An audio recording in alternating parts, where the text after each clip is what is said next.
Halo semua, perkenalkan nama saya Edgar Rolii. Saya adalah mahasiswa Teknik Sipil Universitas Katolik de la Salle Manado.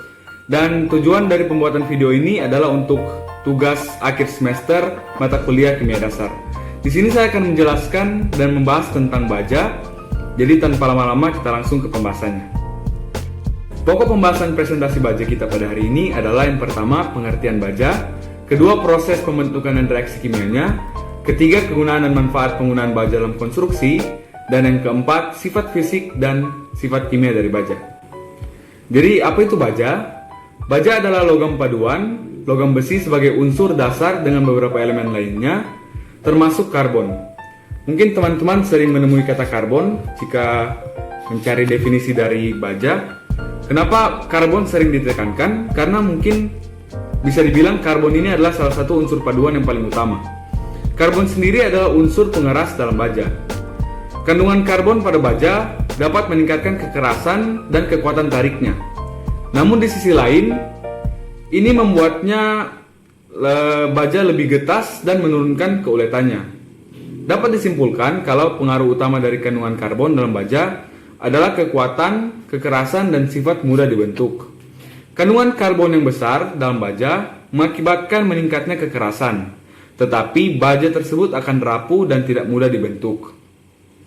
Selain baja, ada juga komponen-komponen penyusun atau elemen. Ini bisa dilihat, ada karbon, tadi sudah dijelaskan, ada mangan, fosfor, sulfur, silikon, sebagian kecil oksigen, nitrogen, dan aluminium, yang tidak kalah penting kegunaannya. Ini adalah elemen yang saling melengkapi. Bisa dibilang silikon adalah untuk menahan panas dan karat, mangan untuk meningkatkan keuletannya. Jadi elemen ini adalah elemen yang saling melengkapi untuk membuat suatu material yang dapat dipakai. Selanjutnya adalah proses pembentukan dan reaksi kimianya. Dalam proses pembuatan baja, kandungan senyawa seperti silikon, nitrogen, sulfur, fosfor, dan kelebihan karbon dikeluarkan dari besi mentah agar kandungan besi semakin murni dan atom besi semakin terikat kuat. Elemen perpaduan seperti nikel, kromium, mangan, dan vanadium ditambahkan pada proses pengolahan untuk menghasilkan nilai yang berbeda dari baja yang dihasilkan. Karbon pada besi bekerja sebagai unsur pengeras, mencegah atom besi untuk teratur dalam keterikatan. Kadar jumlah karbon dan penyebaran perpaduan campuran atau alloy, bahan baku dapat mengontrol kualitas baja. Baja dengan peningkatan jumlah karbon dapat memperkeras dan memperkuat besi, tetapi juga bisa menjadikannya lebih rapuh. Nah, ini adalah proses dari pembentukan baja. Yang pertama adalah proses konvertor. Konvertor yang digunakan dalam proses ini dibuat dari sambungan paku keling ataupun las. Di dalamnya tersemat batu khusus yang bisa menahan panasnya api saat proses pembentukan baja berlangsung. Tahapan pembuatan baja menggunakan teknik ini dimulai dengan pemanasan bahan baku, kemudian konvertor dimiringkan agar bahan baku yang dimasukkan tak lebih dari 1/8 volume konvertor. Setelah itu konvertor kembali ditegakkan. Saat proses pengolahan berlangsung, tekanan udara berada pada kisaran 1,5 sampai 2 atm dan dihembuskan ke area kompresor. Baru setelah 20 menit hingga 25 menit, konvertor dijungkir balikan agar baja olahan bisa keluar dan dimanfaatkan sesuai kebutuhan. Proses kedua, langkah kedua adalah pengolahan menggunakan dapur listrik. Tahap awal pembuatan baja adalah pemurnian. Terdapat dua opsi pemurnian, dasar dan lanjutan. Pada proses pemurnian lanjutan, diperlukan dapur listrik. Tujuannya adalah untuk mengontrol temperatur saat peleburan maupun memperkecil unsur-unsur campuran yang ada pada baja. Pemurnian menggunakan dapur listrik dapat menghasilkan baja berkualitas tinggi. Biasanya dapur listrik yang digunakan berjenis busur listrik. Penggunaan dapur listrik berfungsi untuk mempercepat proses pemanasan baja. Temperatur pada dapur listrik dapat dengan mudah diatur. Dengan begitu, produsen dapat menghindari intervensi dari kotoran yang bisa merusak kualitas bahan baja. Yang ketiga adalah proses Siemens-Martin. Nama proses pembuatan baja ini merujuk pada perintisnya, yaitu Siemens dan Martin. Mereka mengolah baja dan dengan cara memanfaatkan suhu tinggi yang ada pada tungku kerja. Kapasitas tungkunya sendiri itu mampu memuat bahan baku seberat 30 ton hingga 50 ton. Proses peluburan baja baru terjadi ketika suhunya mencapai 3000 derajat Celcius. Alhasil besi tua dan besi bekas pun dapat dimasukkan dan diolah menjadi baja berkualitas. Biasanya jenis besi yang dilebur menjadi baja itu berasal dari besi kelabu dan besi putih.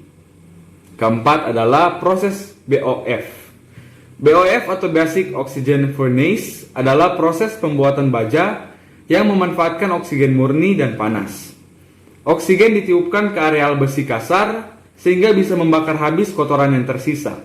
Dapat pengolahan baja pada proses BOF biasanya berdiameter dan berkapasitas 35 ton hingga 200 ton. Durasi pembuatan baja dengan proses ini memakan waktu sekitar 50 menit.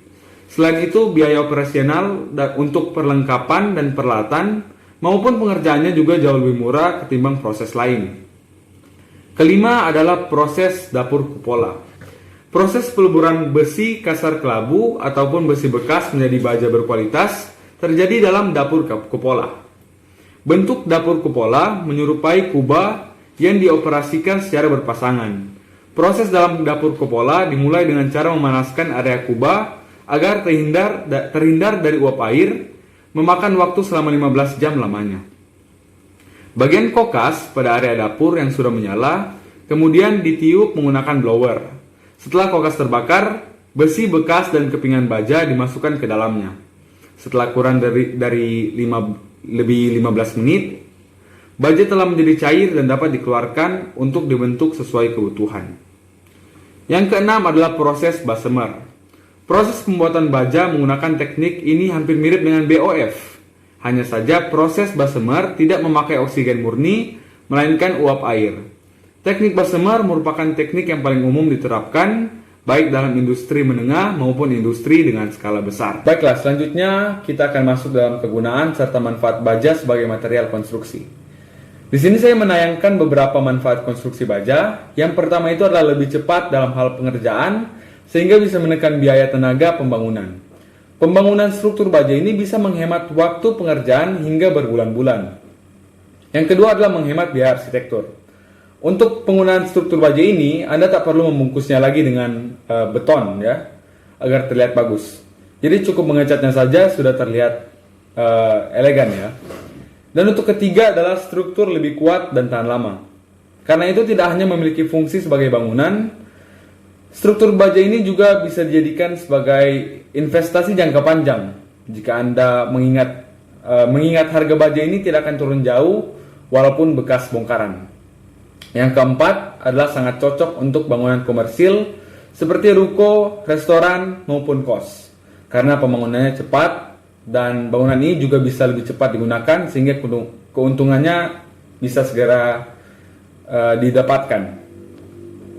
Ini adalah contoh dari penggunaan baja.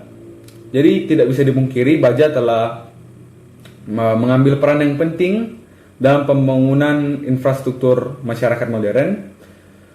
Baja ini dapat kita lihat di kehidupan kita sehari-hari, di sekeliling kita dapat kita lihat dengan mudah. Ini adalah contoh-contohnya. Yang pertama ini adalah konstruksi baja untuk kerangka gedung bertingkat. Jadi bisa lihat sini. Yang kedua adalah untuk pondasi jembatan. Ini dari baja.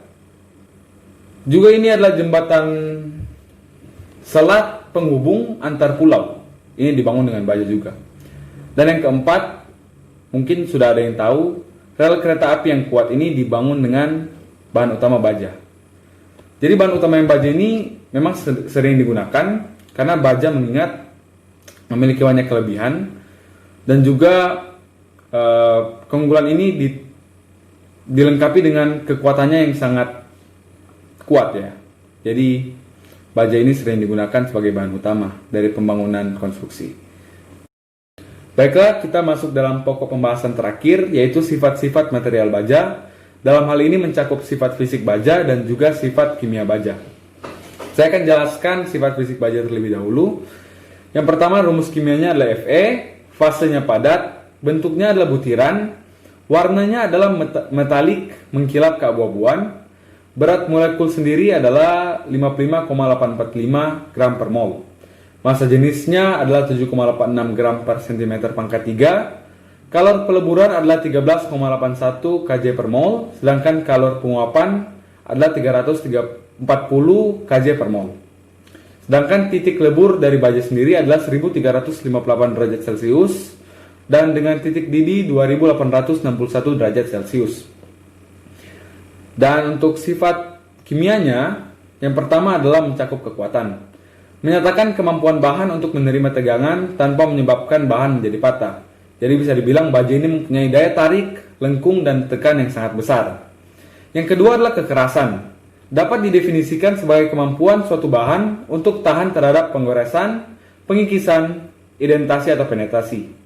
Sifat ini berkaitan dengan sifat tahan aus. Yang ketiga adalah kekakuan. Menyatakan kemampuan bahan untuk menerima tegangan atau beban tanpa mengakibatkan terjadinya perubahan bentuk, deformasi, dan definisi. Dalam beberapa hal, kekakuan ini lebih penting daripada kekuatan. Dan keempat, yang terakhir adalah ketangguhan. Menyatakan kemampuan bahan untuk menyerap sejumlah energi tanpa mengakibatkan terjadinya kerusakan. Saya rasa cukup untuk pokok pembahasan kita. Materi saya sudah habis. Saya berterima kasih kepada seluruh teman saya yang sudah mendukung, seluruh orang yang sudah mendukung, agar tugas ini dapat selesai dengan tepat waktu. Dan saya rasa presentasi saya masih memiliki banyak sekali kekurangan. Jadi jika teman-teman memiliki kritik dan saran, saya akan menerima dengan hati terbuka kritik dan saran yang teman-teman punya. Baiklah, sekian dari saya. Terima kasih.